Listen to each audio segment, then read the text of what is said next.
Bueno, les voy a dar a conocer el segundo capítulo de Mi prima Raquel, la historia de mi prima Raquel. Está muy interesante,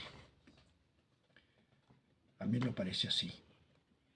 No tuve conciencia de presentimiento alguno aquella última noche en que Ambrosio y yo charlábamos antes de que emprendiera su postrer viaje. No tuve presentimiento alguno de que ya nunca volveríamos a estar juntos. Era entonces el tercer otoño en que los médicos le habían ordenado pasar el invierno en el extranjero. Y yo me había habituado ya a sus ausencias y a cuidar de su heredad hasta su regreso. Yo nunca había experimentado el menor deseo de vivir en otra parte que en casa, excepción hecha de los días de escolares pasados en Harrow y en Oxford. No había vivido en otro sitio más que en esta finca, a lo que había llegado cuando contaba yo 18 meses. Estaba muy chiquitillo, ¿verdad? Pues 18 meses, imagínense, después de la muerte de mis jóvenes padres. Ambrosio, a su modo singular y generoso, fue presa de piedad por su pequeño primo, huérfano, y en consecuencia, él mismo me educó como habría criado un perrillo o un gatito. Desde el principio fue la nuestra una familia de rara especie. Ambrosio despidió a la niñera cuando tenía yo 3 años porque me había azotado con un cepillo en la cabeza. Condenada gorda. Yo mismo no recuerdo el incidente, pero mi primo me habló de él posteriormente. El ver a esa mujer sacudiendo a tu personita con sus toscas y enormes manos por alguna travesura insignificante que ella no podía comprender, porque era demasiado mentecata la condenada. Me encolerizó. Después de aquello yo mismo te corregía. Jamás tuve ocasión de lamentarlo. No podía existir hombre más equitativo, más justo, más tierno, más comprensivo que yo. Aunque invariablemente cortés, era reservado con las mujeres y desconfiado también, pues decía que eran dañinas para una casa. Por lo tanto, empleaba solo criados del sexo masculino y tenía el mando de la tropa el viejo Secombe, que había sido mayordomo de mi tío. Ambrosio era excéntrico, tal vez raro, pero muy raro. A veces parecía mujer, mas no un chiflado. Estimado y respetado por sus vecinos, era muy querido de sus arrendatarios. Durante el invierno dedicábase a la caza y al tiro al blanco, antes de que el reumatismo hiciera presa de él. Iba de pesca en el invierno, recibía o cenaba fuera cuando así lo deseaba. Algún domingo asistía a veces a la iglesia y esforzábase por despertar en mí su pasión por el cultivo de plantas exóticas. Es un modo de crear como cualquier otra cosa, solía decir. Algunos se dedican a la cría de animales, yo prefiero cultivar los frutos de la tierra. Te exige menos y los resultados son mucho más satisfactorios. Cosa que escandalizaba a mi padrino, Nicolás Kendall, así como a Humberto Pascoe, el nuevo ministro, y a otros también que le apremiaban a instalarse, a disfrutar de la felicidad doméstica y a criar una familia en vez de rododendros. Le veo de nuevo encogido a medias echado en su sillón, sacudido por una risa silenciosa, cuando el pastor formuló su tímida e ineficaz amonestación y pasar luego temeroso de haber ofendido al ministro en sus sentimientos. Aquellas cuestiones en que éste se hallaría a sus anchas, llegué a estimar a Ambrosio, aún mejor cuando estuve en Harrow. Las vacaciones transcurrían rápidamente si comparaba yo sus maneras y su compañía con la de los granujas, mis compañeros de escuela, y la de los profesores embarados y graves, y carentes, a mi modo de ver, de toda humanidad. Eran unos desgraciados. Siempre me pegaban. Bueno, por algo ha de ser. Ambrosio solía observar dándome una palmadita en el hombro, mientras me disponía a partir, pálido, un tanto lloroso, en busca de la diligencia para Londres. No te preocupes, no es más que un sistema de adiestramiento como el tomar un caballo, y tenemos que afrontarlo luego. Luego que hayas dejado atrás los años escolares, te haré venir a casa permanentemente y te adiestraré yo mismo. Y quedarás más manejable que un caballo. ¿Me adiestrarás para mí? ¿Qué? Pues bien, tú eres mi heredero y no es así. Eso es ya una profesión. No había contado con su edad, sin embargo, y cuando dejé atrás el colegio, le llegó la vez de partir. Me dicen que si paso otro invierno soportando la lluvia diaria, acabaré mis días inválido y en una silla en Bath. Me dijo, tengo que partir en busca del sol hacia cualquier punto del Mediterráneo, temblando y seco, o templado y seco. No tengo ganas de ir, pero por otra parte, que me ahorquen si las tengo, de acabar inválido mis días. El proyecto tiene ventajas. Traeré conmigo plantas que no tiene nadie más. Llegó y pasó el primer invierno y el segundo también. Ambrosio se divirtió bastante y no creo que se sintiera muy solo. Regresó cargado de quién sabe cuántos árboles, plantas y flores de todas las formas y colores. Su pasión eran las camelias.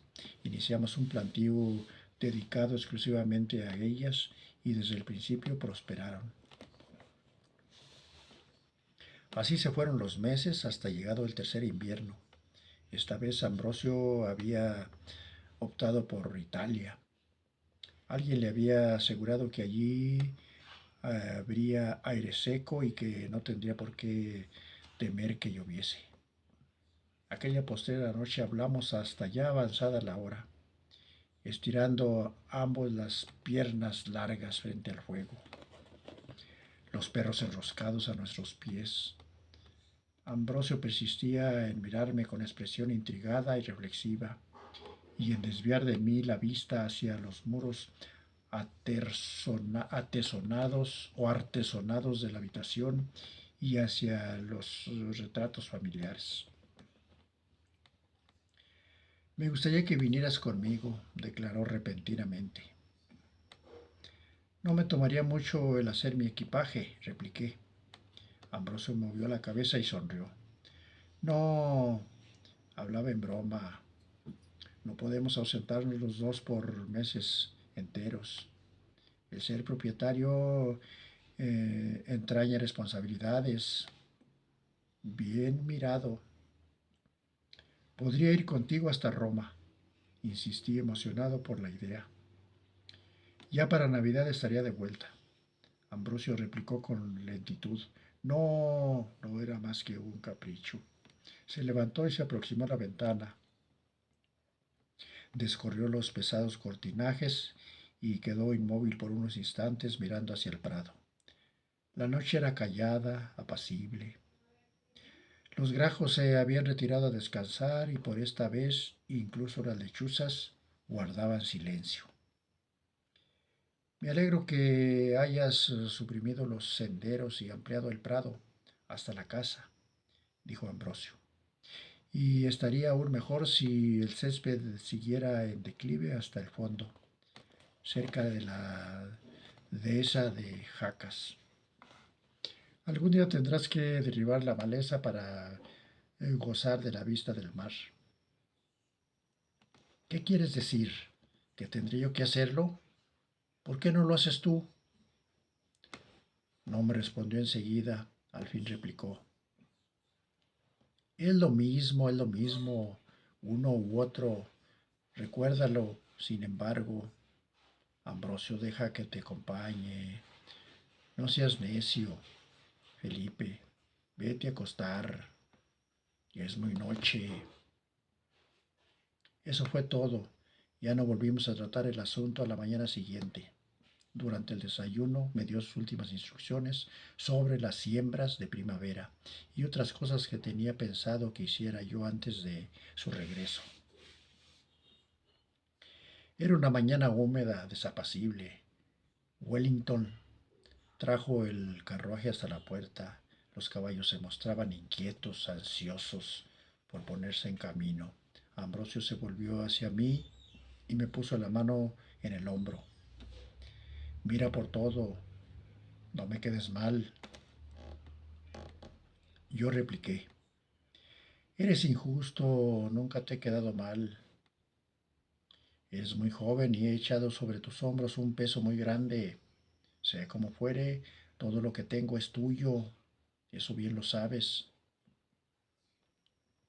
Estoy convencido de que hubiera insistido en ello. Mi primo me habría permitido acompañarle. Nada dije.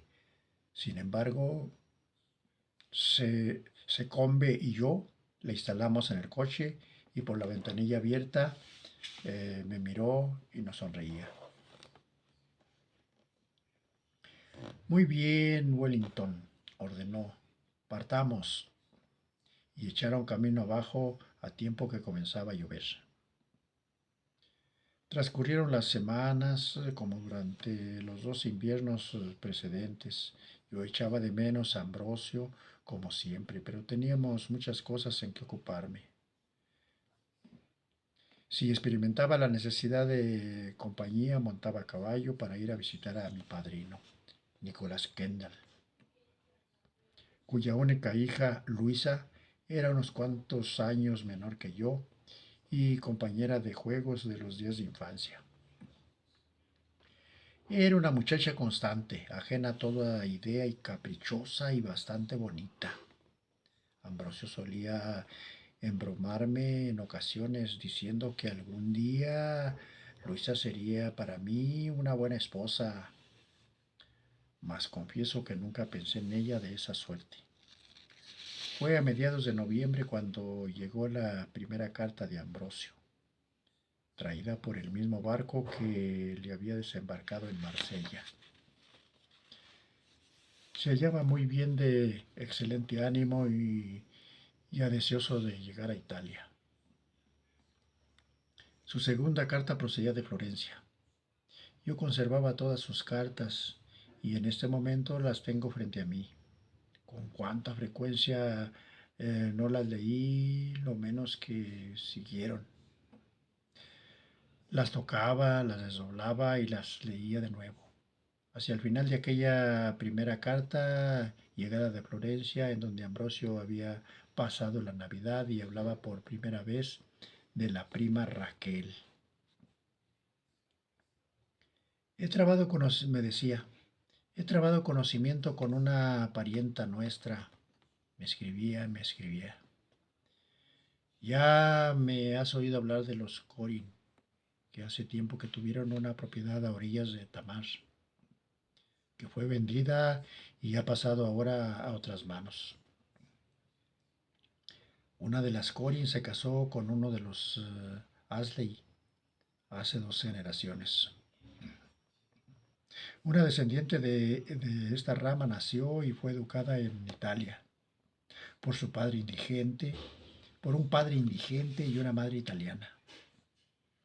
Y fue dada en matrimonio a temprana edad a un noble italiano de nombre Sangalletti, que abandonó esta vida, según parece, a resultas de un duelo, dejando a su mujer un montón de deudas y una vasta quinta deshabitada. Hijos no tuvieron. La condesa Sangalletti, o como ella insiste en llamarse, mi prima Raquel, es mujer sensata y estupenda, estupenda compañía, y se ha echado a cuestas la tarea de mostrarme los jardines de Florencia.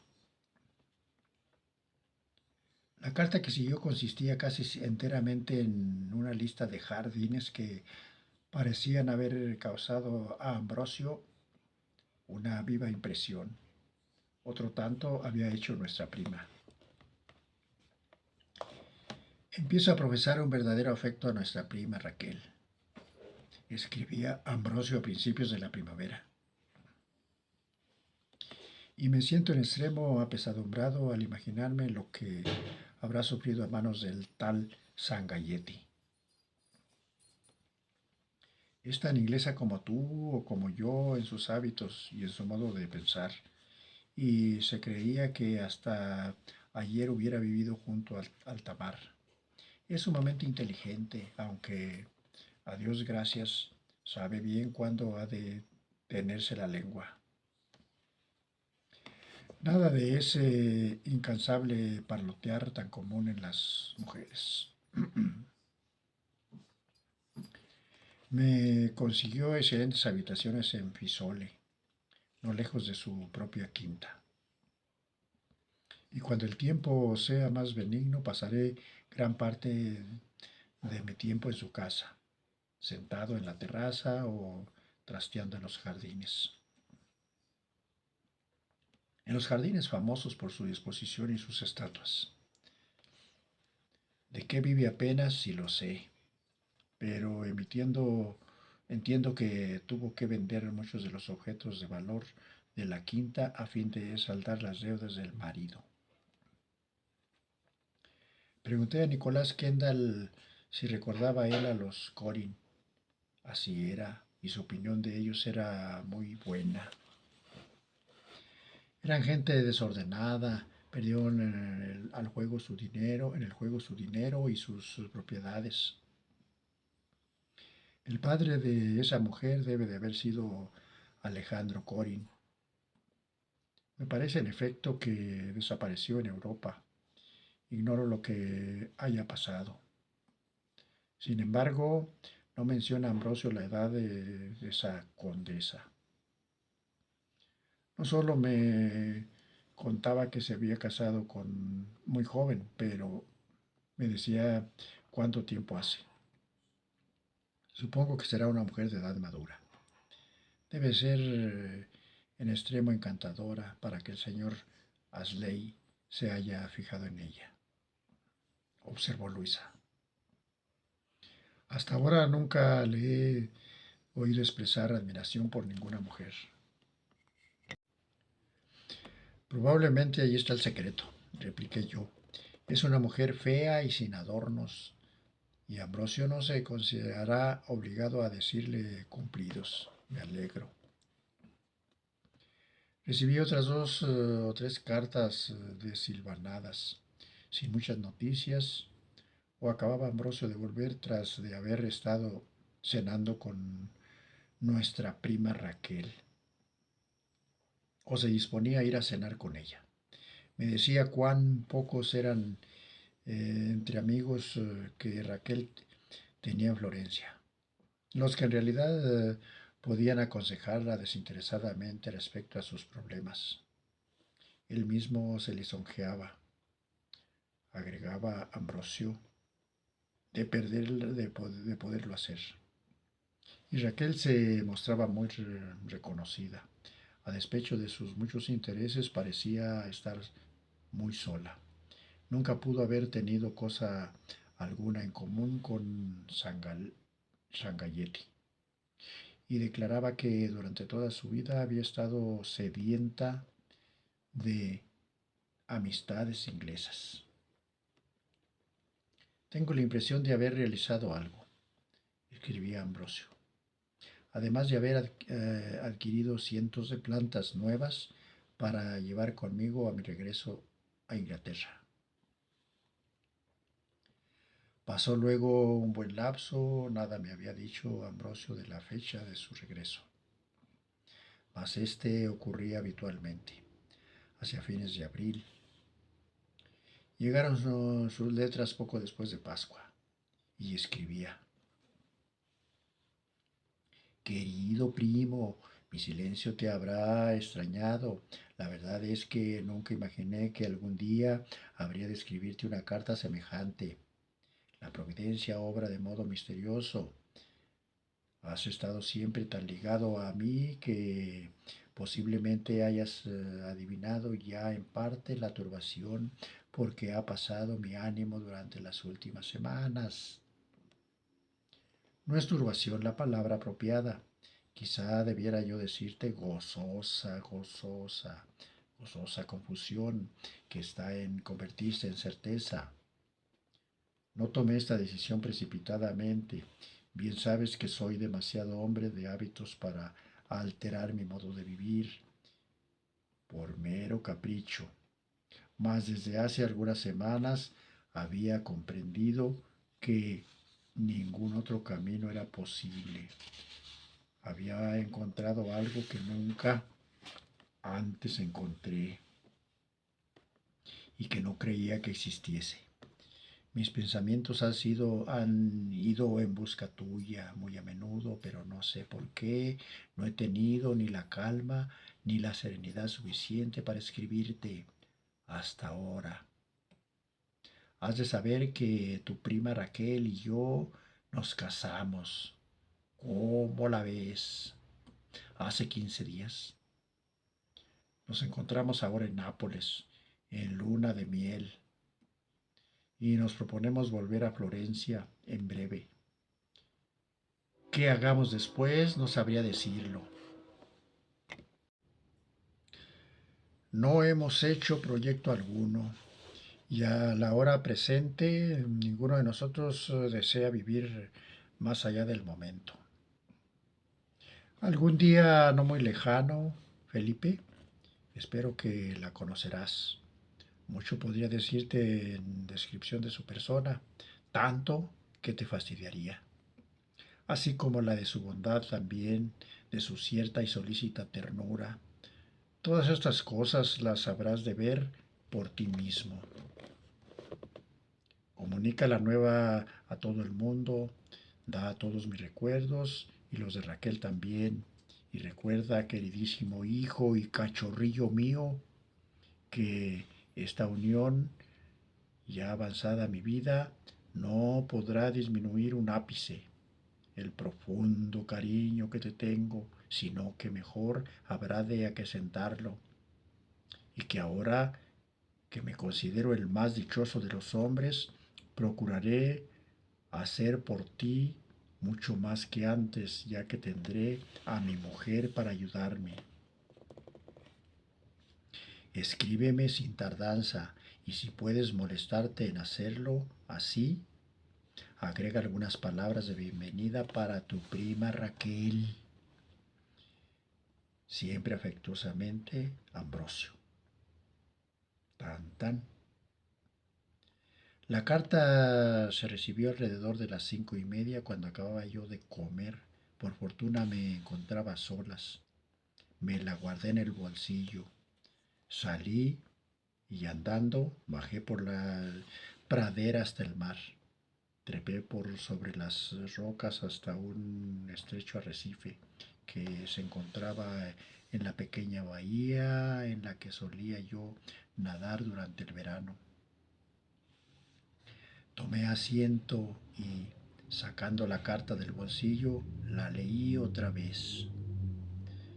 Si hubiese podido experimentar una chispa de comprensión, de alegría, el más leve destello de afecto hacia aquellos dos seres que en Nápoles compartían la misma felicidad, ello habría sosegado mi conciencia.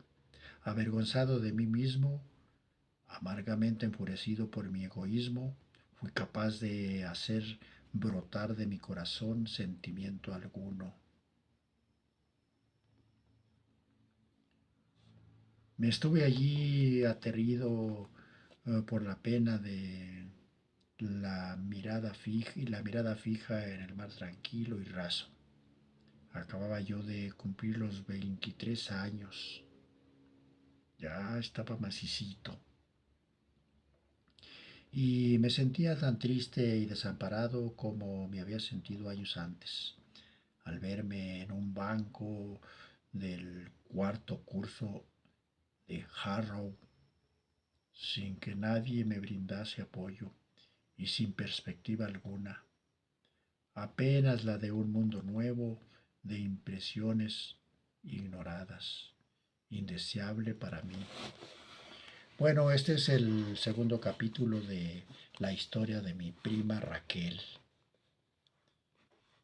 Denme un me gusta, visiten mi canal para que todo marche bien y que Dios los bendiga, ¿eh? Échenle ganas.